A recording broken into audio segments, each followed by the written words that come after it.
9 rhythmic, heavy thuds echoed off the damp brick walls, each one the sound of a leather boot meeting the ribs of the man sprawled on the wet concrete. The metallic tang of fresh blood fought with the sour, rotting stench of the service alley, a combination thick enough to make your stomach turn. "Step away from him." The voice wasn't a scream. It was a flat, lethal calm that sliced through the laughter of the hitters. 9 men froze, their heads snapping toward the mouth of the alley where a young black woman stood silhouetted against a flickering streetlight. Her thrift store coat was a threadbare shield against the biting Chicago wind, and the heavy strap of a food delivery bag dug deep into her shoulder, a physical weight she'd been carrying through a double shift at the laundromat. Brooke Ashford was 27, her face a map of wide-eyed exhaustion, but as she reached into her pocket, her dirt-streaked hands didn't tremble. She was broke enough to count every nickel, and her mother's unpaid hospital bills were a folded, heavy pressure against her thigh. She should have run. Anyone else would have. But as the largest of the men took a lazy, mocking step toward her, Brooke didn't move. "Go back to sleep, girl," he sneered, the words sharp as a razor. "Unless you want to share his grave." He punctuated the threat with one final kick, and the victim's teeth clattered against the grit, a sound that made the very shadows of the alley seem to flinch. This wasn't mugging. It was an erasure. The man on the ground wasn't a random wanderer. He was Declan Voss, a name spoken only in fearful whispers behind closed doors. He was the city's silent architect of power, but here in the gunmetal silence of the alley, his expensive suit was soaked in sewer water and his status meant nothing. Power didn't bargain in the dirt. But Brooke Ashford wasn't looking at his power. She was looking at his humanity. She flicked her father's old Zippo, the tiny flame casting an orange glow of defiance across her face. "I said," she repeated, her voice steady as the flame, "walk away." The heavy, rhythmic thuds of leather against ribs stopped, replaced by a silence so thick it felt like it was pressing the oxygen right out of the alley. The 9 men didn't move, their shadows stretching long and jagged under the flickering street lamp. The largest of them, a man with a neck like a bull and eyes that held the cruel joy of a professional executioner, sneered, taking a slow, predatory step toward Brooke. He didn't see a threat. He saw a girl who had made the mistake of becoming a witness. Brooke didn't blink. Her wide-eyed exhaustion was still there, but her hands were like stone. Her waitress's eye, the survival instinct developed over years of navigating the city's forgotten corners, had already spotted the variable the hitters had missed.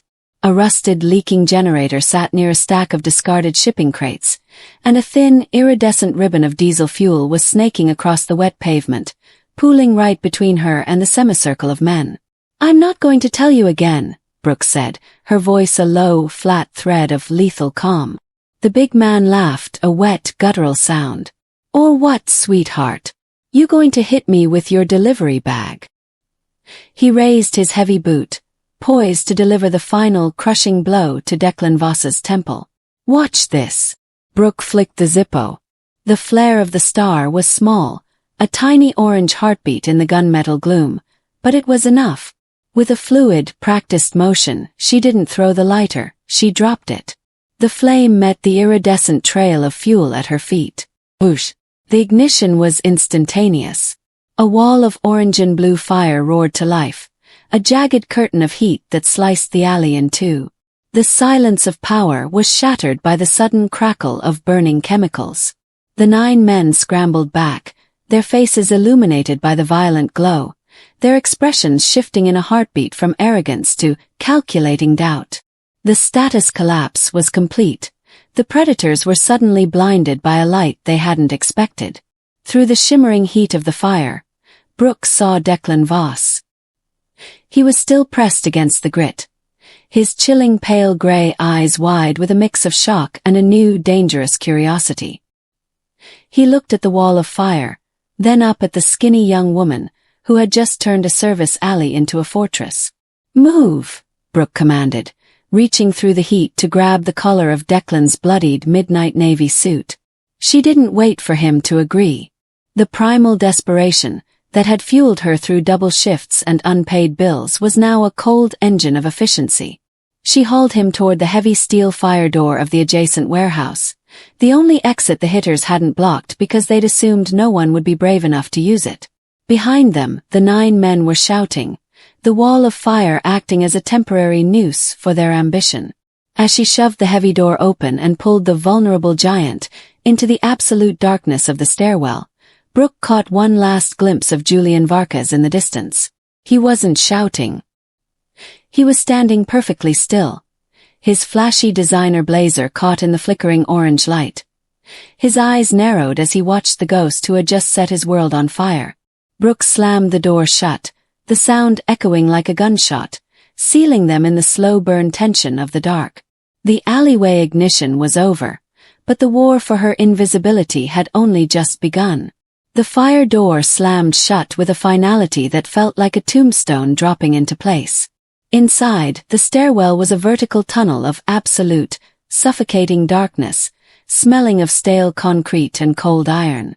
The roar of the fire outside was instantly replaced by the slow burn tension of 2 people breathing, one shallow and panicked, the other heavy and wet. "Stand up," Brooke whispered. Her voice was a sharp thread in the blackness. She didn't use his name. In this darkness he wasn't a legend or a shark. He was just a weight she had to move. Declan Voss groaned, a sound of status collapse that vibrated against the metal stairs. He was a vulnerable giant. His massive frame slumped against the wall. Brooke reached out, her dirt-streaked hands finding the cold, expensive wool of his blazer. She hauled upward with a strength born of years of carrying laundry bags and delivery crates, forcing him to find his footing. They began the ascent. Every step was an agony of noise. The rhythmic clack-drag of Declan's shoes against the metal risers sounded like a gunshot in the calculating quiet of the shaft. Brooke kept one hand on the railing and the other anchored to Declan's belt, acting as his rudder in the dark. Suddenly, the floor beneath them vibrated. A heavy thud echoed from the bottom of the stairwell, the fire door being kicked open. "They're inside," Declan rasped, his voice thick with the metallic tang of blood. He tried to move faster, but his knee buckled, sending him crashing into the railing. The ring of steel on steel was deafening. Brooke froze. She leaned over the railing, peering into the abyss below. Far beneath them, a sliver of orange light from the alley fire cut across the bottom landing. Shadows, long, jagged, and predatory, spilled into the stairwell. She heard the leather soles of the 9 men hitting the first step. They weren't rushing, they were hunting. They knew the ghost and the wolf were trapped in a vertical cage. "Keep going," Brooke hissed, her primal desperation, fueling a sudden burst of adrenaline. She draped Declan's heavy arm over her shoulder, the delivery bag strap digging even deeper into her skin until it felt like it would slice through the bone. They reached the 3rd-floor landing, their lungs burning from the airless heat of the shaft. Brooke's waitress's eye caught a faint rectangular glow above them, the 4th-floor exit. But the footsteps below were getting closer, the rhythmic thump-thump-thump of the hitters climbing with a terrifying, synchronized efficiency. Brooke looked at the Zippo still clutched in her hand. It was her only anchor to her father, her only piece of lethal calm, in a city that wanted to swallow her whole. She didn't have another fuel trail to light, but she had darkness. She reached the 4th floor and shoved Declan toward the door. "Go. Hide in the hallway. I'm going to give them a ghost to chase." Before he could protest, she turned back to the railing and flicked the lighter. The flare of the star illuminated the stairwell for a heartbeat, showing the lead hitter just 2 flights below. His flashy designer blazer caught in the orange glow. Then, she threw her empty delivery bag over the railing, letting it tumble down the center of the shaft. As the bag hit the lower railings with a series of loud, hollow thuds, Brooke extinguished the flame and slipped through the door. She stood in the silent, carpeted hallway, her heart hammering against her ribs like a trapped bird, listening to the men below scramble toward the sound of the falling bag. She had traded her safety for a few seconds of silence, a paper gamble, played with shadows and steel. The emergency ascent had bought them time, but as she looked at the blood on her coat, she knew the mark of kindness was now permanent. The fluorescent lights of the hospital hallway flickered with a rhythmic, dying buzz that grated against Brooke's frayed nerves. She stood by the vending machine, her fingers tracing the jagged edges of the few quarters she had left in her pocket. Each coin felt like a heavy anchor. The slow-burn tension of the last hour spent hiding Declan in a safe-house basement had left her skin feeling cold and tight, but the real chill came from the white envelope she had retrieved from her locker. It was the latest notice for her mother's cardiac care. The numbers were large, indifferent, and final. To the hospital, Sarah Ashford was a bed number and a mounting debt. To Brooke, she was the reason for the double shifts and the primal desperation that drove her to work until her vision blurred. Brooke looked at her reflection in the glass of the vending machine. The ghost in a uniform was gone, replaced by a woman with bloodstains on her thrift store coat and a secret that could get her killed. A shadow fell over the linoleum, and Brooke's heart hammered against her ribs like a trapped bird.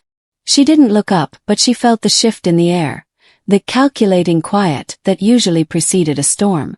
"It's a lot of money for a delivery girl to come up with," a voice murmured. It was smooth, cultured, and carried the cruel joy of a man who enjoyed watching a trap snap shut. Brooke turned slowly. Julian Varkas stood 10 feet away, his flashy designer blazer looking violently out of place in the sterile, smelling of bleach corridor. He wasn't holding a weapon, but the way he looked at the medical wing told her he didn't need one. He had found her noose. "How did you find me?" Brooke asked, her voice a flat thread of defiance. "In this city, Brooke, poverty leaves a very loud trail," Julian said, stepping closer until she could smell his expensive cologne. "Most people ignore the invisible ones, but I find they have the most interesting debts. I know about the hospital. I know about the quarters you count at the laundromat. And I know you have something or someone that belongs to me." He reached out, his gold watch glinting as he pointed toward the ICU doors. "The system is very efficient at removing people who can't pay. One phone call to the board, one inquiry into your irregular employment, and your mother is moved to a state facility by morning. We both know she won't survive the transition." The status collapse was absolute. Brooke realized that Julian wasn't just hunting Declan.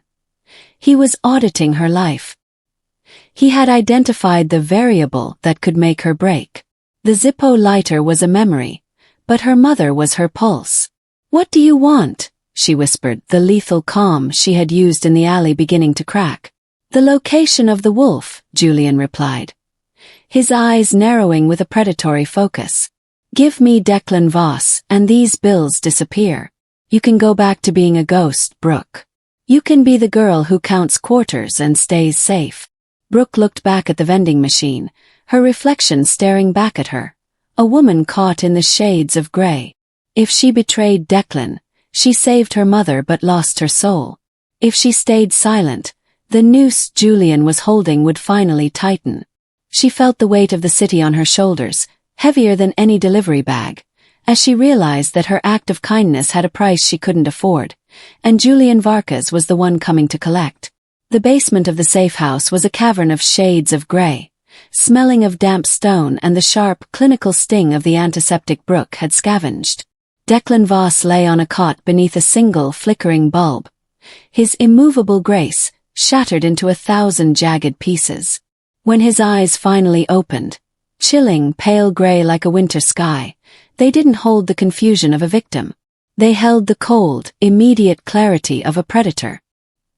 He sat up with a wince, his teeth clacking together as he suppressed a groan of status collapse. His hand went instinctively to his side, feeling the crude but effective bandaging Brooke had applied in the dark. He looked at her, standing by the rusted furnace, her wide-eyed exhaustion illuminated by the harsh light. She was still wearing the thrift store coat, now stained with his blood, looking like a trapped bird that had somehow brought down a hawk. "You should have left me in the alley, Brooke," he said. His voice was a low, dark vibration that seemed to make the very walls of the basement hum. "It wasn't a thank you, it was an audit." "I couldn't," Brooke replied, her voice a flat thread of lethal calm.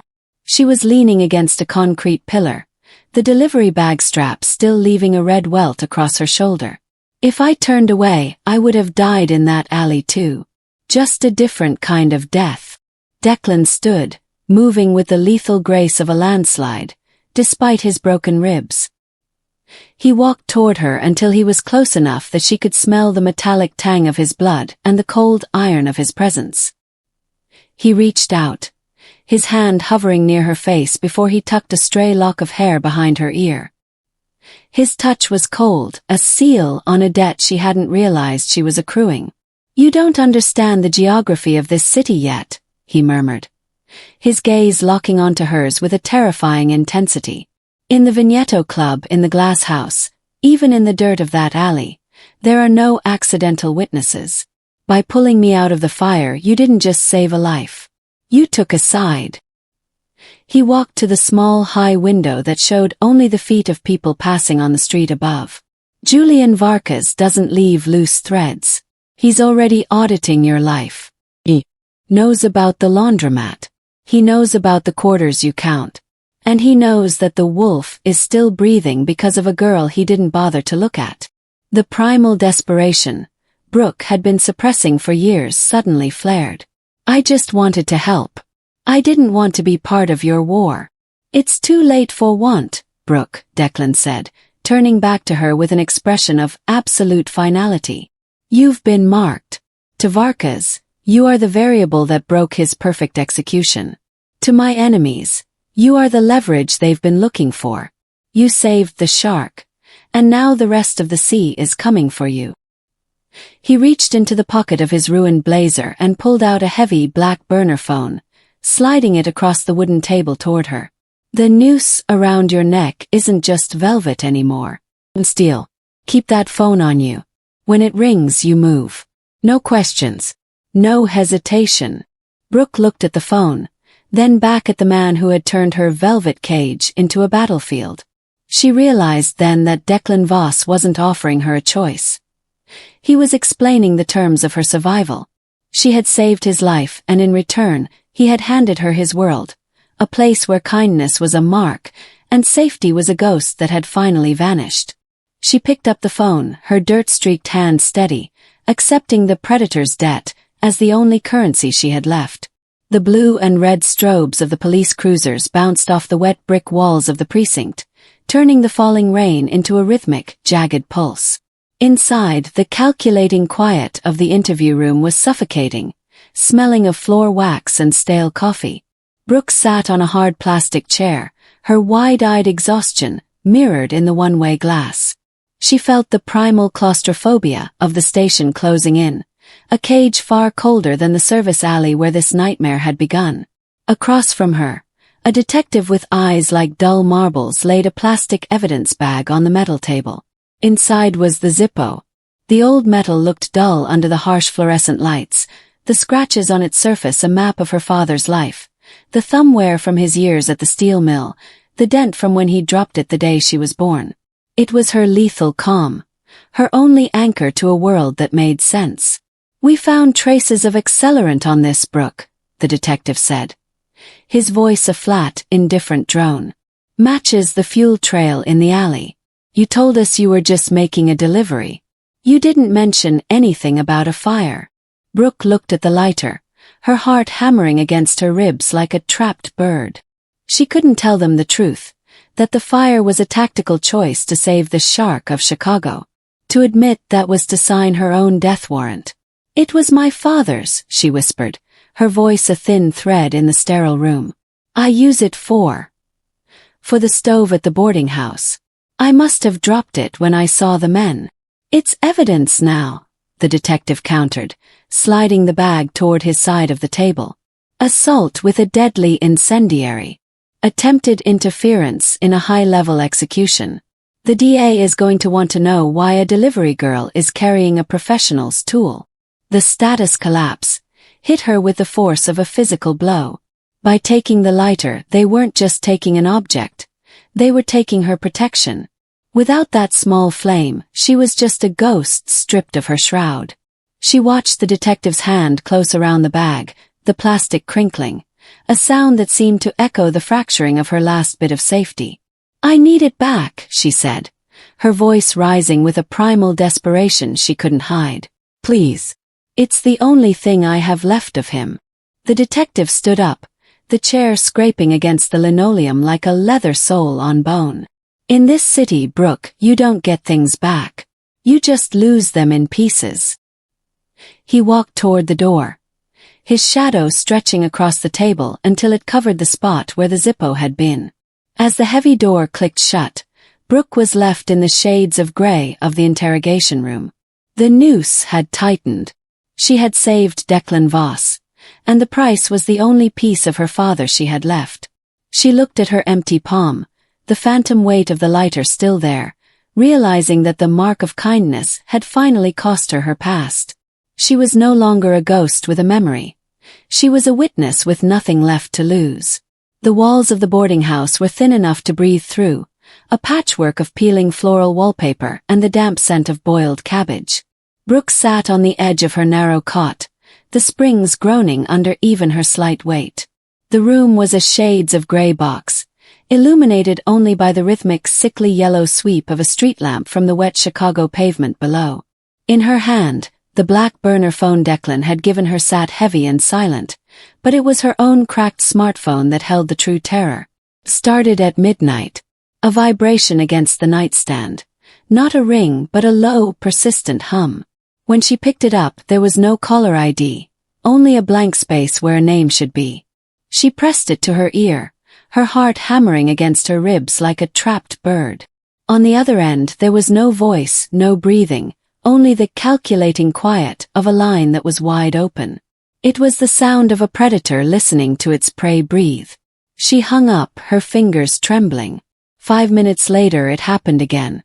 Then again. Each silent call was a rhythmic reminder that her invisibility was gone. Julian Varkas didn't need to speak. The silence was his signature. He was auditing her fear, measuring how long it would take for the primal desperation to break her. By the fourth call, the sound moved from the phone to the house itself. The floorboards in the hallway outside her door creaked, a slow, deliberate pressure that didn't match the hurried footsteps of the other tenants. Brooke froze, her waitress's eye fixed on the gap at the bottom of the door. The shadow that appeared there was long and jagged, blocking the faint light from the hallway. It lingered for a heartbeat, an invisible threat that felt like a noose tightening around the room. She realized then that Julian wasn't just hunting for Declan Voss anymore. He was enjoying the cruel joy of the chase. He wanted her to know that her velvet cage was no longer a sanctuary. Every creak of the building, every vibration of the phone, was a piece of calculating doubt planted in her mind. He was waiting for her to run, to lead him straight to the wolf she had hidden in the shadows. Brooke gripped the burner phone until her knuckles turned white. She thought of the hospital bills, the lost Zippo, and the predator's debt she now carried. She was no longer just a delivery girl counting quarters. She was the central variable in a war of shades of gray. She didn't answer the next call. She simply sat in the dark, her chin raised in that familiar defiance, waiting for the silence to finally break. The delivery bag on Brooke's shoulder felt heavier than usual, a physical manifestation of the secrets it now contained. She wasn't just delivering lukewarm takeout to high-rises anymore. She was acting as the eyes and ears for a man who didn't exist in the eyes of the law. Moving through the city in her thin thrift store coat, she realized that her ghostly invisibility, the very thing she had once hated, was now her most lethal asset. Julian Varkas's penthouse was a fortress of glass and flashy arrogance, but every fortress had a service entrance. Brooke moved through the shades of gray of the loading docks, her head down, her face obscured by the shadow of her hood. To the security guards, she was just another delivery worker counting quarters, a part of the calculating quiet they never bothered to acknowledge. But Brooke's waitress's eye was wide open. As she stepped into the service elevator, she didn't look at the buttons. She looked at the reflection in the polished brass. She watched the way the senator's men stood by the private entrance, the way they checked their watches with a synchronized, rhythmic anxiety. She saw the leather-bound ledger tucked under a driver's arm, the same mark of kindness Declan had warned her about. She made her drop off on the 22nd floor, but she didn't leave.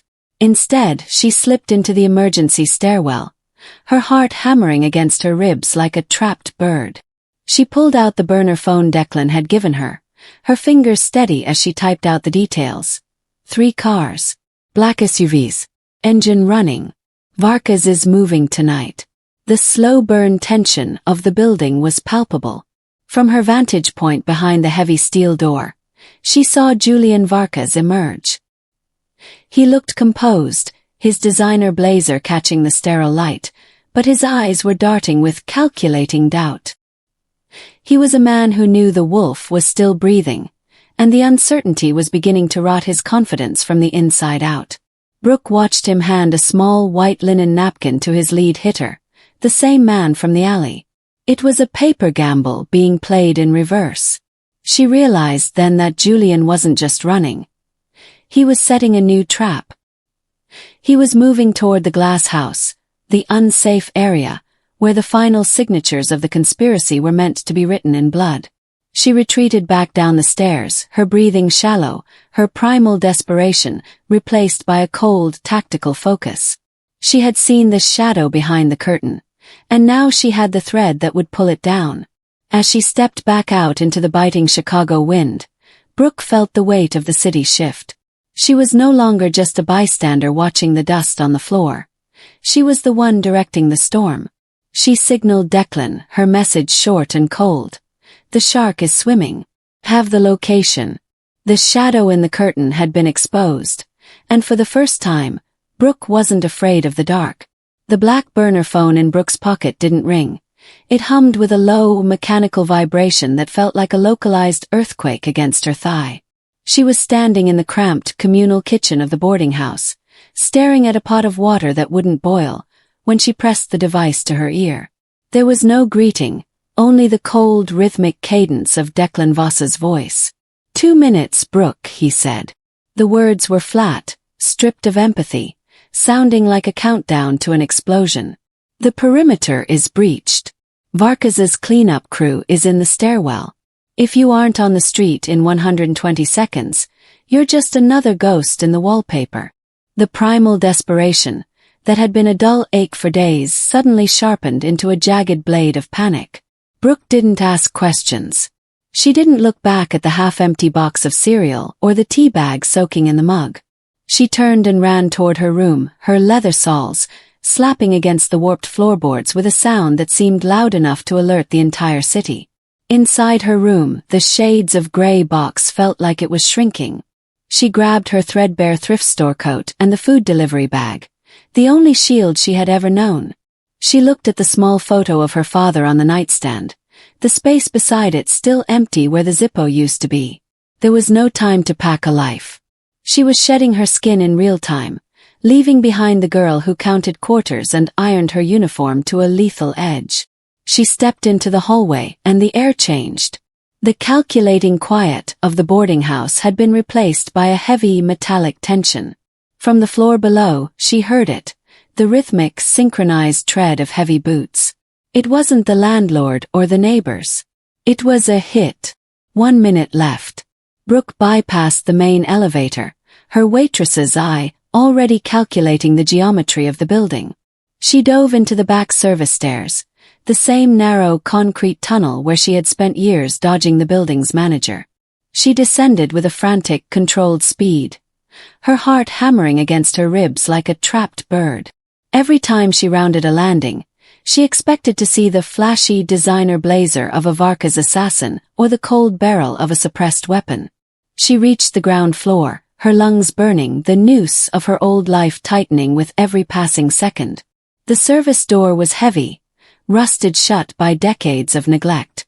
She threw her entire weight against it, the metal groaning, a sound that felt like a scream in the gunmetal silence of the alley. She burst out into the biting Chicago wind just as a black SUV with tinted windows rolled to a silent stop at the curb. The rear door swung open like the jaw of a predator.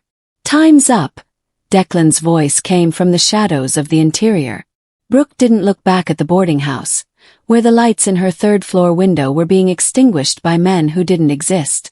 She stepped off the curb, leaving the ghostly safety of her poverty behind.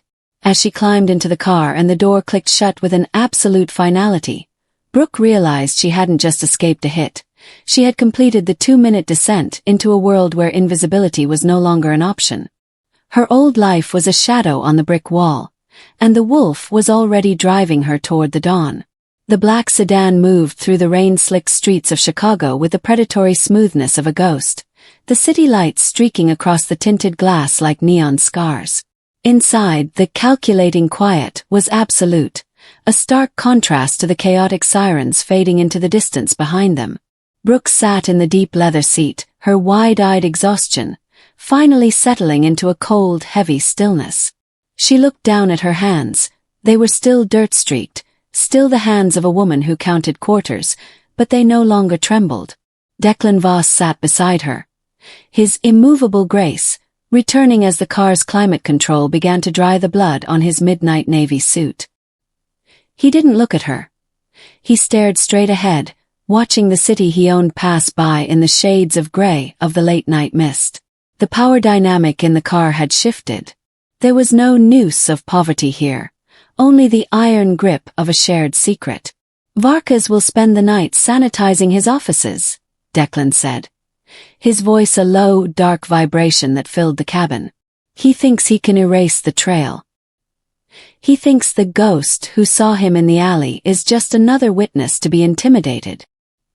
He finally turned his head, his chilling pale gray eyes locking onto hers. "He doesn't realize that I'm not just hiding a witness. I'm protecting the only variable I have left." Brooke felt the primal desperation of her old life receding, replaced by a sense of absolute finality. She looked at the black burner phone in her lap. "He has my father's lighter," she said, her voice a flat thread of lethal calm. "He thinks it's a trophy. He thinks he took the only thing I had left." "Let him keep it," Declan replied, a slow, lethal smile touching his lips. "By the time he realizes that lighter is the anchor that will drag him to the bottom of the lake, it will be too late. You didn't just save my life, Brooke. You provided the audit that will bankrupt his soul." The car glided toward the iron gates of a sprawling estate on the cliffs, the glass house rising from the dark like a fortress. As the gates hummed open, Brooke realized she was crossing a threshold she could never uncross. The 2-minute descent was over, and the ascent had begun.